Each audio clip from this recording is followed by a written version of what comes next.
Hello welcome to Andhraprabha entertainment. నేను మీ Priya Kaushik. Bigg Boss 8 అయిపోయింది, బిగ్ బాస్ 9 స్టార్ట్ అయింది. ఫస్ట్ వీక్ ఎలిమినేషన్ కూడా అయిపోయింది. అన్ఎక్స్పెక్టెడ్గా సృష్టి వర్మ ఎలిమినేట్ అయిపోయింది. తన ప్లేస్లో ఫ్లోరాషీని ఎలిమినేట్ అవ్వాలి అని పబ్లిక్ అనుకున్నారు. కానీ ఎందుకని ఇలా అయింది? దీని వెనకాల రీజన్ ఏమైనా ఉందా? ఇప్పుడు సెకండ్ వీక్ ఎలిమినేషన్లో ఎవరు ఎలిమినేట్ అవుతారు అనేది ఆల్రెడీ మన బిగ్ బాస్ సీజన్ 8లో సెకండ్ వీక్లో ఎలిమినేట్ అయ్యి వచ్చేసిన శేఖర్ బాషా గారు ప్రస్తుతం మనతో పాటు ఉన్నారు. వారితో మాట్లాడి ఈ డీటెయిల్స్ అన్ని తెలుసుకుందాం. Hello sir. హాయ్ అండి. సో శేఖర్ బాషా గారు, ఇప్పుడు ఆల్రెడీ సెకండ్ వీక్లో ఉన్నాం మనము. బిగ్ బాస్ ఫస్ట్ వీక్లోనే సృష్టి వర్మ ఎలిమినేట్ అవ్వడానికి రీజన్ ఏమై ఉంటుందంటారు? సో బిగ్ బాస్లో సర్వైవ్ అవ్వడానికి ఫస్ట్ థింగ్ ఏంటంటే, ఏం చేయకపోయినా నువ్వు సర్వైవ్ అవ్వాలి అంటే బీభత్సమైన ఫ్యాన్ బేస్ ఉండాలి. తనకు ఆల్రెడీ వచ్చేసింది కదా. ఫ్యాన్ బేస్ అంటే ఇప్పుడు పాజిటివ్గా ఉండాలి, నెగిటివ్గా ఇప్పుడు ఉండకూడదు, అనుకునే రకంగా ఉండకూడదు. కానీ బిగ్ బాస్కి ఎలిజిబిలిటీయే నెగటివ్గా కానీ పాజిటివ్గా కానీ ఫుల్ ఫేమ్ అయిపోయిన అది బిగ్ బాస్కి కావాలి. కానీ ఫ్యాన్స్కి అంటే నీకు ఓట్లు వేసే వాళ్ళు నేను ఇష్టపడే వాళ్ళు ఉండాలి. ఓకే. ఇప్పుడు ఈవిడ స్టేజ్ మీద ఇచ్చే స్టేట్మెంట్లు కావచ్చు, లేకపోతే ఈవిడ గతంలో చేసిన స్టేట్మెంట్స్ కావచ్చు. ఇప్పుడు జానీ మాస్టర్ మీద పోక్సో కేసు కావచ్చు, or else Mahatma Gandhi and Nehru గారు వీళ్ళిద్దరూ బాస్టర్డ్స్ అని తిడుతూ పోస్ట్ పెట్టింది. అవును, అది కూడా ఇంపాక్ట్ చూపించింది. ఖచ్చితంగా కదా. ఇప్పుడు అంటే మహాత్మా గాంధీకి నెహ్రూ గారికి వీరాభిమానులు ఉన్నారు, వాళ్ళందరూ హర్ట్ అయ్యారు అనే దానికన్నా ఇంత అరోగెన్స్ ఏంటి ఈ పిల్లకి? జాతిపిత అని పిలుచుకునే ఆయన్ని కూడా ఎంత అనగలుగుతుందంటే ఇంత అరోగెన్స్ ఏంటి? దీనికి తోడు స్టేజ్ మీద బిగ్ బాస్కి వచ్చినప్పుడు ఆడపిల్లలండి మనం అసలు కామెంట్స్ని పట్టించుకోకూడదండి. కామెంట్స్ అనేవి 100 వచ్చి ఉండొచ్చు, అందులో మరీ అసలు కొంతమంది దరిద్రమైన కామెంట్లు పెడుతుండొచ్చు, వాడికి ఏ రకమైన సంబంధం లేకుండా కూడా. బట్ కన్స్ట్రక్టివ్ క్రిటిసిజం ఉండొచ్చు, అప్రిసియేషన్ ఉండొచ్చు. ఏదైనా సరే నువ్వు చదివితేనే నీకు తెలుస్తుంది. ఇప్పుడు నేను వాళ్ళని పట్టించుకోనంటే వాళ్ళు నేను పట్టించుకోరు, అంతే. సింపుల్. నేను పట్టించుకోను అన్నప్పుడు వాళ్ళు ఏమనుకుంటారు, ఇవిడు మనల్ని పట్టించుకున్నప్పుడు మనం ఇవిడ ఎందుకు పట్టించుకోవాలి? అంతలా కమెంట్ చేశారు అంటే వాళ్ళు నిజంగా చూస్తూ ఉన్నారు, నేను ఫాలో అవుతున్నారనే కదా. ఎస్. సో నేను వాళ్ళని పట్టించుకోను అన్నప్పుడు ఖచ్చితంగా హర్ట్ అయ్యే వాళ్ళు హర్ట్ అవుతారు. అండ్ అలాగే ఇలా ఈ అరోగెన్స్ ఇవన్నీ చూసి హర్ట్ అయిన వాళ్ళు ఉంటారు. దీనికి తోడు ఇదంతా పక్కన పెడితే ఇది జస్ట్ ఓట్లు ఫ్యాన్ బేస్కి సంబంధించింది. బట్ ఆట తీరు చూస్తే నాకు ఎక్కడ కూడా ఆవిడ గురించి పెద్ద నెగిటివ్ పాయింట్స్ ఏం లేవు. అసలు స్కోప్ తనను చూపించే విధానంలో ఏం చూపించలేదు. ఏదైతే పోనీ ఆరగెంట్ అనుకున్నామో అది కూడా కనిపించలేదు ఆ 1 వీక్లో. ఎస్, అరోగెన్స్ కనిపించలేదు. అట్ ద సేమ్ టైం ఏదో 1-2 చోట్ల కనిపించినా కూడా పెద్ద ఇంపాక్ట్ క్రియేట్ చేసిన ఇదేం లేదు. మేబీ ఆవిడ డాన్స్ స్టెప్స్ అవన్నీ కూడా కొంతవరకు అదేదో ట్రేడ్ మార్క్ స్టెప్ అని చెప్పి. సో అదే అంటే బేసికలీ ఈ డాన్స్లు మిమిక్రీలు వీటి వల్ల పెద్ద ఉపయోగం ఉండదు బిగ్ బాస్లో. సిచ్యువేషనల్గా నువ్వు ఎంతవరకు ఆడగలుగుతున్నావు అనేది. సపోజ్ నాకు బాగా పాడడం వచ్చు అనుకోండి, అక్కడికి వెళ్ళి నేను 4-5 పాటలు పాడి నేను ఇంప్రెస్ చేస్తానంటే అది కుదరదు. First of all Bigg Boss చెప్పేది అది. మేము ఆల్రెడీ మీకు తెలియదు, సీజన్ 8లో మేము అక్కడ కూర్చొని బోల్డ్ అని పాటలు పాడుకున్నాం, తోచక పాడుకుంటే అది ఒక్కటి రాదు మీకు. రాదు. అవును, రాలేదు. అండ్ ఇది ఎక్కువ అయిపోతుంది అని చెప్పి బిగ్ బాస్ మైక్లో కూడా చెప్తాడు మాకు, ఆపండి, ఇది పాటలు పాడుకునే ప్రోగ్రామ్ కాదు, అలాగే డాన్స్లు చేసుకునే ప్రోగ్రామ్ కాదు అని క్లియర్గా చెప్తాడు. ఒక్క సీజన్లో నాకు తెలిసి మేబీ 7లోనో ఎక్కడో వాళ్ళు అంటారు పాటలు పాడొద్దు అని ఇన్స్ట్రక్షన్స్ ఇచ్చారు అని చెప్పేసి. అవునా? అలా ముందే ఇన్స్ట్రక్షన్స్ ఇస్తారు? అలా ముందే ఇన్స్ట్రక్షన్స్ ఇవ్వలేదు, బట్ పాటలు పాడుకుంటున్నారు కొంతమంది, అందులో హిందీ పాటలు పాడి అసలు హిందీ మాట్లాడద్దు జనాలకి, ఇవన్నీ కూడా ఉంటాయి. సో బేసికల్లీ ఈవిడ strength basically choreography. So dance స్టెప్లు ఇవన్నీ కూడా వేసుకోవడానికి అక్కడ ఏమో మేబీ 2-3 సార్లు అక్కడ 2-3 స్టెప్లు వేసి ఉండొచ్చు. That doesn't make any difference. కానీ ఇక్కడ ఫ్లోరా షైని కొంచెం వీక్గా అనిపించింది. కానీ తను ఎలిమినేట్ అవ్వకుండా తిను ఎలిమినేట్ అవ్వడం, అండ్ ఫస్ట్ వీక్లో మొత్తం కూడా సంజనాది కాంట్రవర్సీ, ఆ ఎగ్ ఇష్యూ అది కూడా హైలైట్ అయింది. నువ్వు తిట్టడమో తిట్టించుకోవడమో ఏదో ఒకటి నీ మీద జరిగితే నీ గురించి మాట్లాడుకుంటారు. నీ గురించి మాట్లాడుకున్నప్పుడు నీ మీద అటెన్షన్ వస్తుంది, నీకు స్పేస్ వస్తుంది. ఇది అక్కడ జరిగేది. ఇప్పుడు ఫ్లోరా సైన్కి సంబంధించి ఆవిడని సంజన అనే ఆవిడ కామెంట్ చేసింది. ఇప్పుడు ఇలా అందరూ కూర్చొని మాట్లాడుకుంటున్నప్పుడు నీకు పెళ్ళైందా మాట్లాడుతున్నప్పుడు ఈవిడ నాకు పెళ్ళైంది, పిల్లలు ఉన్నారు, లేకపోతే నేను బాలింతని, నేను వచ్చేసాను అని చెప్పి ఒక సానుభూతి క్రియేట్ చేసుకుంది ఈవిడ. సరే, బాగానే ఉంది. తర్వాత ఈవిడని అడిగితే ఆవిడ పెళ్ళైందా కాలేదు ఆవిడ చెప్తుంది కదా.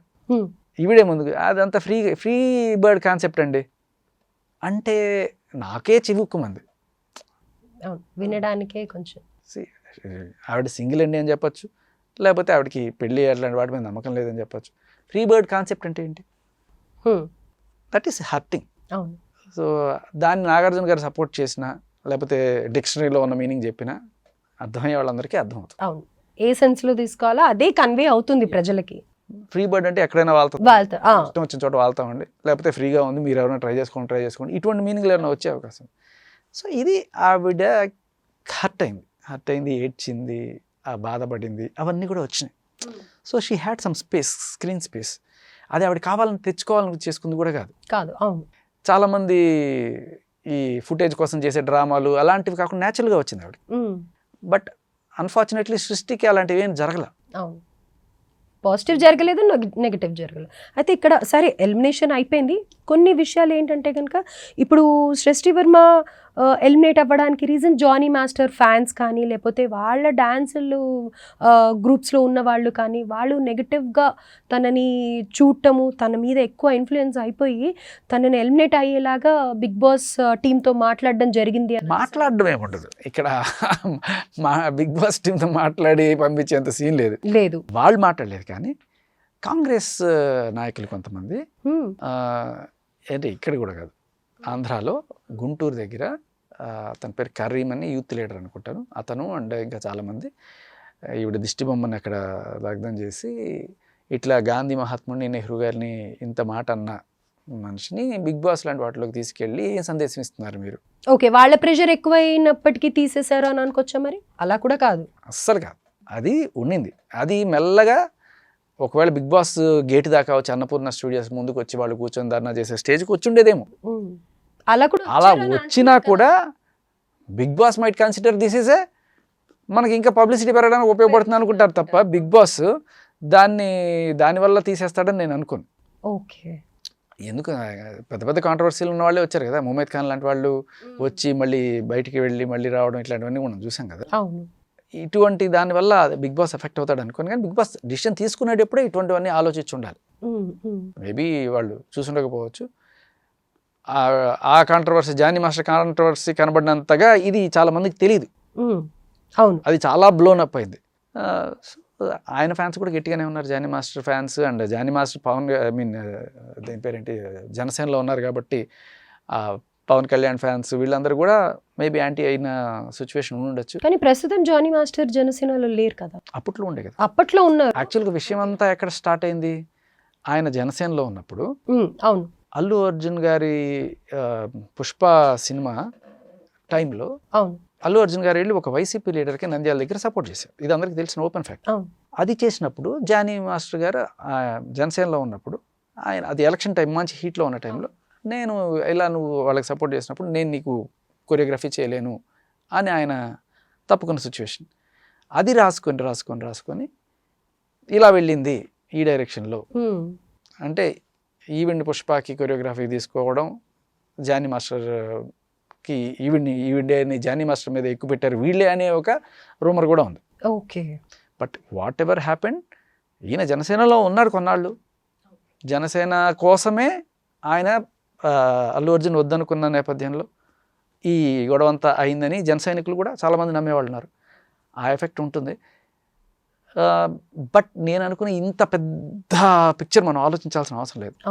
వీళ్ళందరూ కూడా ఒకవేళ ఓట్లు వేసినా కూడా వేరే వాళ్ళకి ఓట్లు వేసి ఈవిడిని గెలిపించకుండా చేసే అవకాశం ఉంటుంది. ఈ అగెనిస్ట్ అంటే ఈవిడిని తీసేయండి అని మనం ఓటేయడానికి ఉండదు. ఈవిని గెలిపించడం మాటనే మనం ఓటేయచ్చు బిగ్ బాస్లో. సో మిగతా వాళ్ళకి ఓట్లు వేస్తారు. చాలాసార్లు ఎలా జరుగుతుందంటే, మా దాంట్లో సోనియా అనే అమ్మాయిని ఎలిమినేట్ చేయడానికి ఆదిత్య ఓంని గెలిపించిన సిచ్యువేషన్ ఉంది.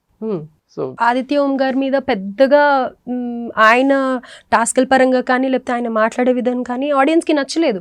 ఆయన సేవ్ అవుతూ నచ్చలేదు అంటే అట్ ద సేమ్ హేట్రెడ్ లేదు ఆయన. అవును, హేట్రెడ్ లేదు. అలా అని మరి టూ మచ్ పాజిటివ్ కూడా లేదు. బట్ హీ హ్యాడ్ సమ్ 4-5 ఊళ్ళని ఆయన దత్తత తీసుకొని వాళ్ళకి వాటర్ సప్లై, ఎడ్యుకేషన్, హెల్త్ వీటికి సంబంధించి చేస్తున్నారనే ఒక మంచి దీంతో ఆ ఊళ్ళకి సంబంధించిన ఫ్యాన్ బేస్ గట్టిగా ఓట్లు వేస్తూ ఉండే.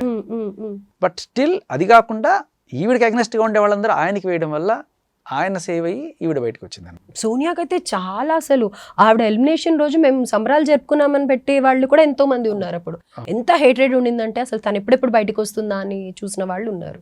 కానీ ఇక్కడ తనకి ఏదీ లేదు, సృష్టి వర్మకి అసలు ఏదీ లేదు. ఓకే, అది పక్కన పెడితే ఈ వీక్ ఎవరు ఎలిమినేట్ అవుతారు అని అనుకుంటున్నారు? ఈ వీక్ అందరూ చెప్తున్నది మాస్క్ మ్యాన్ హరీష్, అదే హరిత హరీష్ ఆయన అని మోస్ట్ లైక్లీ అనుకోవచ్చు. ఆయన కూడా చాలా ఆరోగ్యంట్గా ఉన్నారని చెప్పుకోవచ్చా? ఎందుకంటే ఎంత నాగార్జున గారి ముందర ఎలా మాట్లాడాలి అనేది కూడా తెలియనప్పుడు నేను స్ట్రైట్ ఫార్వర్డ్ ఉంటాను, నేను షార్ప్గా, నేను ఇంతే మాట్లాడతాను, ఆన్ పాయింట్, తప్పు అనిపిస్తే తప్పు, కరెక్ట్ అనిపిస్తే కరెక్ట్ అని ఎలా అంటారు? మరి అది కరెక్ట్ కాదని తెలియట్లేదా తనకి? ఎవరితో ఎలా బిహేవ్ చేయాలి, ఆ పెద్ద మనిషి వచ్చి చెప్తున్నారు అని అంటే కనుక ఎలా రెస్పెక్ట్ ఇవ్వాలి, ఎలా ఆన్సర్ ఇవ్వాలి అనేది కూడా తెలియాలి కదా. కరెక్టేమా, కానీ చాలా very few people have that courage. మీరు అరోగెన్స్ అంటున్నారు, నాకు అది కరేజ్ అని అనిపిస్తుంది. ఎందుకంటే రాక వచ్చిన ఆపర్చునిటీ ఇప్పుడు బిగ్ బాస్లో నిలబెట్టుకోవాలి, ఉండాలి కొన్నాళ్ళు అనుకున్నప్పుడు, సరే ఆ నాగార్జున గారు ఒక మాట అంటే మనం సర్దుకుపోతే పోయేదేముంది, ఇంకా కొన్నాళ్ళు ఉండొచ్చు కదా, ఇప్పుడు ఆయనకి అగ్నెస్ట్గా వెళ్ళి నేను ఏం చేయాలి అని కాకుండా, పోయినా పర్లేదు నేను నమ్మిన దానికోసం కట్టుబడి ఉంటాను అని నేను అతన్ని కొంచెం నేను ఆ విషయంలో అప్రిషియేటే చేస్తాను. కానీ టోన్ అట్లీస్ట్ ఆయనతో ఎలా మాట్లాడాలి అన్న టోన్లో అన్న ఆయన మాట్లాడి ఉండాలి, కానీ అది కూడా లేక. నాగార్జున గారు ఈయన మీద చూపిస్తున్న కొన్ని ఇవేంటంటే, అతను గుండంకులు అని అన్నాడని చెప్పి నువ్వు అతన్ని అంత తిట్టడం ఏదో రియాక్ట్ అయ్యావు. మరి నువ్వు కూడా రెడ్ రోజు అని ఏదో అన్నావు కదా, అది చెల్లుకు చెల్లు అన్నట్టుగా ఆయన చెప్తే అదొకటి. తర్వాత నువ్వు ఆడవాళ్ళతోనే ఫైట్ చేస్తావు, మగవాళ్ళతో ఫైట్ చేయవా, మరి అంటే వీళ్ళిద్దరూ ఆడవాళ్ళ అని ఆయన అన్నది. ఇవి రెండు కూడా అంటే జస్ట్ కొంచెం కోడిగుడ్డు కీకలు పీకినట్టుగానే అనిపించింది తప్ప, అట్ ద సేమ్ టైం ఇమాన్యుయల్ని ఎక్కువ సపోర్ట్ చేయడానికి Nagarjuna garu and Bigg Boss team support చేస్తుంది అనే ఒక రూమర్. ఎందుకని అంటే, సో రెగ్యులర్గా ఈ సండే ప్రోగ్రాంలు చేస్తూ ఉంటారు కాబట్టి రెగ్యులర్గా వాళ్ళు టచ్. ఇప్పుడు మీరు గమనించండి, మిగతా వాళ్ళు ఎక్కడి నుంచో దీనికి సెలెక్ట్ అవ్వడానికి అయ్యే ఛాన్స్ కన్నా ఇక్కడున్న మా టీవీ సీరియల్స్లో చేసుకునే వాళ్ళు లేకపోతే ఆ బ్యాచ్ వాళ్ళకి కొంత ఈజీగా ఉంటుంది, అంటే వాళ్ళు దే హ్యావ్ సమ్ కనెక్షన్స్ కాబట్టి. బట్ ఓకే, ఇప్పుడు తనూజ లాంటి సీరియల్ ఆర్టిస్టులు మా టైంలో ఒక 4 ఉండే సీరియల్స్ బ్యాచ్ నుంచి. అండ్ అలాగే ఈసారి ఇమాన్యుయల్ పాపం చాలా రోజుల నుంచి కలగన్నాడు రావడానికి. నేను Emmanuel performance is very good. Tanuja ఇంకా ఇమాన్యుయల్ అయితే అసలు షార్ట్స్ కానీ మొత్తం యూట్యూబ్లో మొత్తం కూడా అవే కనిపిస్తున్నాయి, చాలా బాగుంది, అబ్జెక్షన్ లేదు, ఇమాన్యుయల్ ఈజ్ గుడ్. కానీ ఆ పర్టికులర్ రీజన్తో ఇమాన్యుయల్ని అతను ఆపడానికి కారణం ఏంటి అని నేను అనుకుంటున్నానంటే, he had some self respect. ఆర్ గుండంకులు అని 4 సార్లు అంటే ప్రతి ఒక్కడు కూడా గుండంకులు అంటాడు, మొగుడు దిస్తే ఊడి వాళ్ళందరూ తిడతారు అన్నట్టుగా. అది నేను ఛాన్స్ ఇవ్వకూడదు, మొగ్గలోనే తుంచకపోతే నాకు ఈ బిరుదు, అది కరెక్ట్ పాయింట్ అనే దీంతో అతను గట్టిగా ఆపుండొచ్చు. అలాగే ఈవిడ సంజన కూడా ఆవిడ చేసిన రాజకీయాలు మనం చూసాం. గుడ్డు దొంగతనం చేసి అబద్ధాలు చెప్పి తర్వాత దాన్ని నిజం చేయడానికి చీటింగ్ చేసి అంతా. సృష్టి వర్మ లాంటి వాళ్ళు కూడా అక్క చెప్పండి అంటే లేదు, అబద్ధం చెప్పడం, మోసం చేయడం, దొంగతనం చేయడం. కానీ తను ఎలా సేవ్ అవుతుంది మరి? అదే అంటున్నాను, బిగ్ బాస్కి కావాల్సింది ఏంటంటే గొడవలు, సమ్ కంటెంట్, ఏడుపు, పెడబొబ్బలు ఇలాంటివి కావాలి. సో ఇది ఎవరు సృష్టించినా, ఇప్పుడు మా దాంట్లో మణికంఠకి ఫస్ట్లో తీవ్రమైన నెగిటివిటీ ఉంది. అవును, చాలా, ఎందుకంటే ఇటువంటివన్నీ జరిగినాయి. సో అలాగే సోనియాకి కూడా, సోనియాని జనాలు ఎంత వద్దనుకున్నా బిగ్ బాస్ అంత కావాలనుకున్నాడు, మీకు తెలుసలేదు. చాలా వరకు వచ్చాడు సోనియాని సేవ్ చేయడానికి. ఒకసారి చాలా మంది అనుకుంటే రీఎంట్రీలో ఆవిడ మళ్ళీ పంపిస్తారేమో అని కూడా అన్నారు. అవును. సో ఎందుకంటే అంటే వీళ్ళు తిట్టించుకున్నా పర్లేదు, మనకి కంటెంట్ వస్తుంది. బయట వీళ్ళకి తెలియదు ఏం జరుగుతుంది, వీళ్ళని ఎంత పెద్ద విలన్గా బయట ప్రాజెక్ట్ అవుతున్నారు అనే విషయం తెలియదు. వాళ్ళు వెళ్తూ పోతుంటారు. బిగ్ బాస్ వాళ్ళని పిలిచి కన్ఫెషన్ రూమ్లో కూర్చోబెట్టి, నువ్వు భలే ధైర్యంగా చెప్తున్నావు, నీ ధైర్యం నాకు నచ్చింది అని చెప్పి వాళ్ళని ఎంకరేజ్ చేస్తున్నారు. మీరు గమనించండి, ఈవెన్ కన్ఫెషన్ రూమ్లోకి పిలిచి బిగ్ బాస్ చెప్తాడు, అమ్మ నువ్వు చేసింది తప్పు, దీనివల్ల గొడవలు జరిగాయి, ఫ్రెండ్స్ని మోసం చేస్తున్నావు, ఎవరిని మోసం చేస్తున్నావు, ఒక గుడ్డు కోసం.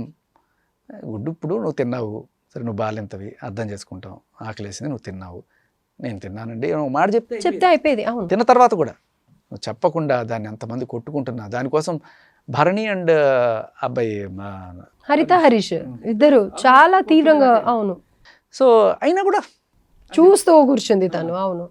సో ఇదే నాకు కావాలి, ఈ ఫైర్ నాకు కావాలి, రెండో రోజు వచ్చేసింది ఈ ఫైర్ అని చెప్పి బిగ్ బాస్ సంతోషం. అవును. మనందరికీ ఆవిడ చెడ్డగా అనిపించిన బిగ్ బాస్కి టీఆర్పీ రేటింగ్లు పెంచడంలో ఈవిడ ఉపయోగపడింది కాబట్టి ఆవిడని ఏదో రకంగా హోల్డ్ చేయడానికి ఆవిడని పిలిచి ఆవిడకి కెప్టెన్సీ కూడా, సో ఇలాంటివన్నీ కూడా. తన మాట ఎవరు వినట్లేదు అని కూడా తను ఇప్పుడు చెప్తోంది కదా. అది చాలా మంచి పరిణామం. అవునా? చాలా ఇంట్రెస్టింగ్ ఈ మాట చెప్తా. ఇప్పుడు ఈవిడ చేసిన వీటిలో గుడ్ ఒకటే కాదు, ఇంకా ఈవిడ నిన్న ఫ్రీ బర్డ్ అనే మాట కావచ్చు, అలాగే బ్యాక్ బిచ్చింగ్ అనే మాట పెద్ద ఇదే భూతేం కాదు. అది దాంట్లో బిచ్ ఉంది కాబట్టి అది బూతు అన్నట్టుగా ఈవిడ చిత్రీకరించి చేసి పెద్ద హడావిడి చేసింది. కానీ జనాలందరికీ ఒకసారి డౌట్ వచ్చింది, ఇదేంటిది మామూలుగా వాడే వర్డ్ కదా, బూత్ అంటుంది ఏంటిది.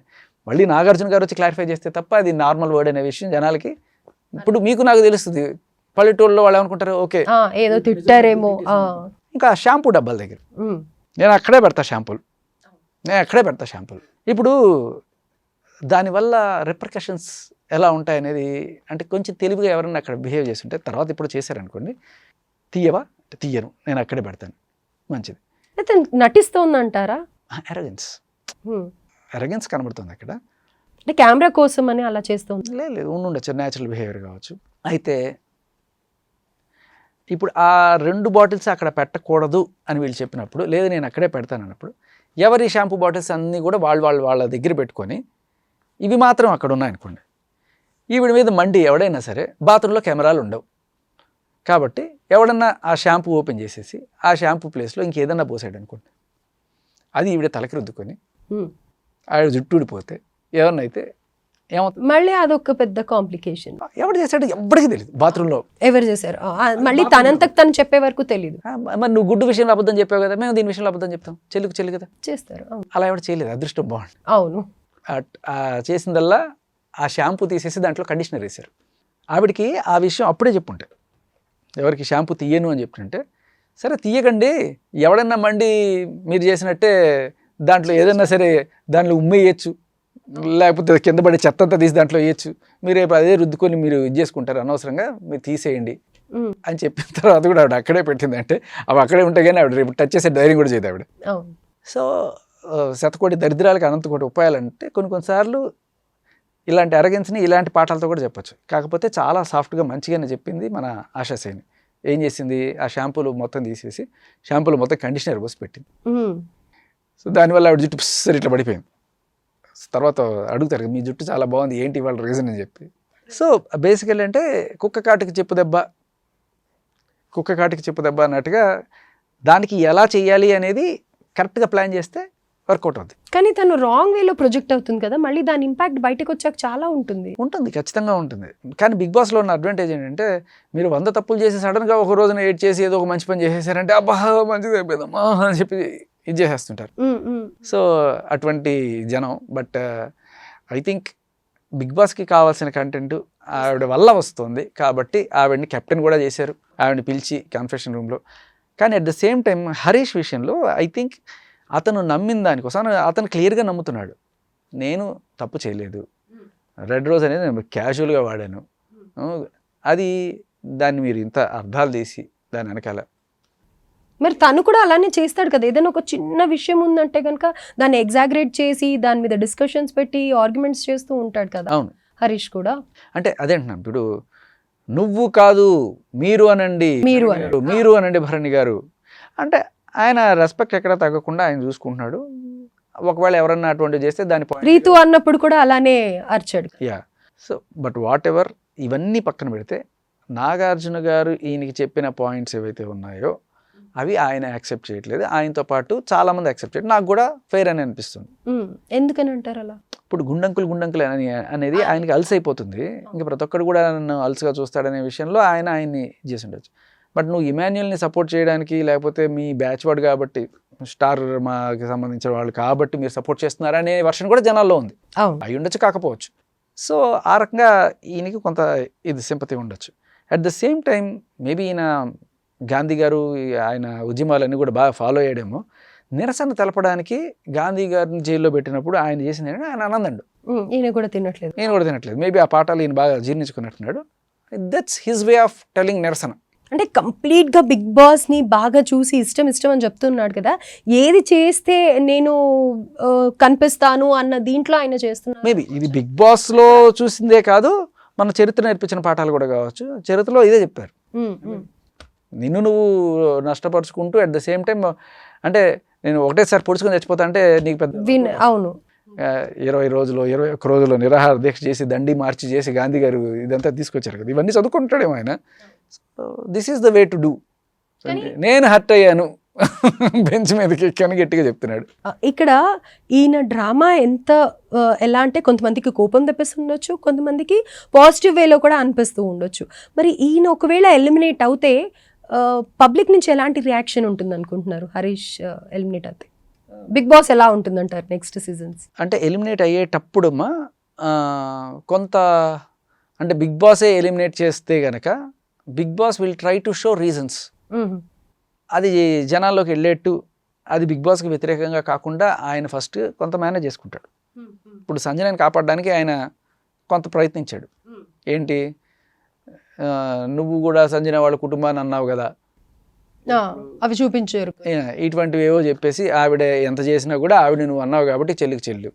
బట్ జనాలు అందరికీ తెలుసు క్లియర్ కట్గా హూ ఇస్ ద కల్ప్రిట్ అనేది సంజన చేసింది. వీళ్ళు దానికి రిటాలియేట్ చేశారు అంత. సో అలా వెనకేసుకు రావడంలో ఆయన కొంత ఫుటేజ్ ఎక్కడెక్కడి నుంచో తీసుకొని ఇదిగో ఇది చూసావా కాబట్టి నువ్వు ఇది అని చెప్పినప్పుడు ఓకే బిగ్ బాస్ సారీ అందరు వినేస్తారు కాదు అని కూర్చున్న మొదటి వ్యక్తి. Okay right. ఇంకా నెక్స్ట్ ఇంకా ఎవరిని ఎక్స్పెక్ట్ చేయొచ్చు మనం? మోస్ట్ లైక్లీ ఇతను కనుక ఆయన నిరాహార దీక్ష విరమించకపోతే ఆయన పంపించేసే అవకాశం ఉంటుంది. ఎందుకంటే రేపు ఏదైనా ఆయనకు జరగకూడదు జరిగితే that blame will come on Bigg Boss కాబట్టి సో అతన్ని తీసుకెళ్ళిపోయే ఛాన్స్ ఉంటుంది. మనీష్ని ఎలా ఉంటుందంటారు? మర్యాద మనీష్ కూడా కొంచెం సేమ్ జోన్ లో ఉన్నాడు. But it's okay, he can be convinced. అతను బిగ్ బాస్ ఒక మాట అంటే ఇదవుతాడు. బట్ ఏమవుతుందంటే ఇక్కడ ఈ కామనర్స్ అందరూ కూడా మహాముదురు గట్టిగా చూసుకుంటారు. కానీ రాంగ్ వేలో వెళ్తుంది అనుకుంటాను జనాలు అయితే కొంచెం. అంటే నామినేషన్స్ చూసినప్పుడు ఒక డిసప్పాయింటెడ్. శ్రీజ మాత్రం కొంచెం పద్ధతిగా పెట్టింది, నామినేషన్స్ గట్టిగా ఇచ్చింది, కరెక్ట్గా ఇచ్చింది అనిపించింది. బట్ మిగతా వాళ్ళు కొంచెం ఓవర్ యాక్షన్స్ అనేది అనిపించింది. గట్టిగా అరుపులు ఏమిటో, ఆ నొక్కి ఆ వ్యంగ్యం ఏమిటో అంత అవసరం లేకుండా అనిపించింది. సో అది నువ్వు అరిస్తే నేను అరుస్తా, ఎంతసేపు ఇది దాన్ని ఏమంటారు మున్సిపాలిటీ పంపు కాడ బిందెలు వేసుకొట్టుకునే రేంజ్లో ఆ టైప్లో తయారవుతుంది. మీకు ఇంకొకటి ఏంటంటే బిగ్ బాస్ అంత ఫుటేజ్ కూడా బయటకి ఇవ్వట్ల. మీరు 24/7 చూస్తే దాంట్లో వచ్చే ఆ నామినేషన్స్ ఇదంతా కూడా దీంట్లో ఉండట్ల. బయటకు వచ్చేటప్పటికి ఫైనల్గా 1 అవర్లో మనకు చూపించేది ఏంటి, ఈ కామనర్స్ చేసిన మిస్టేక్స్ అన్ని కూడా లేపేస్తున్నారు చాలా వరకు. లేకపోతే అవన్నీ కూడా చూపిస్తే వాళ్ళ మీద ఇంకా నెగిటివిటీ ఎక్కువ అయిపోతుంది. సో మొత్తానికి బాగా పడుతుంది అనుకుంటే ఎక్స్ట్రీమ్ హేటెడ్కి వెళ్ళిపోయే జనాల్లో ఛాన్స్ ఉంటుంది అనమాట ఈ కామనర్స్ మీద. రైట్. అయితే ఇప్పుడు బిగ్ బాస్ 8 బాగుంది అంటున్నారా? బయట మీరు వెళ్తున్నప్పుడు మాట్లాడుతూ ఉంటారు కదా వేరే వాళ్ళతో కూడా, సో అప్పుడు బిగ్ బాస్ 9 బాగుంది అని అంటున్నారా? ఏమొస్తుంది పబ్లిక్ రియాక్షన్? ఇప్పుడు నవరసాలు అంటారు కదమ్మా మీకు, అందులో నా టైంలో ఈ 2 వారాల్లో గట్టిగా పండింది ఏంటంటే హ్యూమర్. అండ్ ఎస్పెషలీ నాది జోకులు గట్టిగా బాగా వైరల్ అయినాయి, సరదాగా ఉండింది. ఆ నామినేషన్స్ టైంలో కూడా ఏదో అలా చిన్నగా ఫైర్ అయింది. బట్ ఈసారి హాస్యరసం కాదు బాగా పండింది, ఏడుపులు అంటారా? ఏడుపులు, పెడబొబ్బలు, కుళ్ళు, కుతంత్రాలు, కుట్రలు, ఇవి బాగా గట్టిగా పెద్ద పెట్ట వేసుకున్నాయి. అరోగెన్స్. ఇప్పుడు బిగ్ బాస్ కొన్ని ఇన్స్ట్రక్షన్స్ ఇస్తూ ఉంటారు, ఆయన చెప్పినవి కరెక్ట్గా అర్థం చేసుకుంటే కనుక ఫాలో అవుతే బాగుంటుంది అని అంటున్నారు. కానీ కామనర్స్కి బిగ్ బాస్ చెప్పేది ఏది అర్థం కావట్లేదు, వాళ్ళ దారిలో వాళ్ళు చేసుకుంటూ వెళ్ళిపోతున్నారు, అదే ఫాల్ట్ అవుతుంది అని అనేసి అంటున్నారు. అవునా, మీకు ఆ ఎక్స్పీరియన్స్ ఉంది కాబట్టి?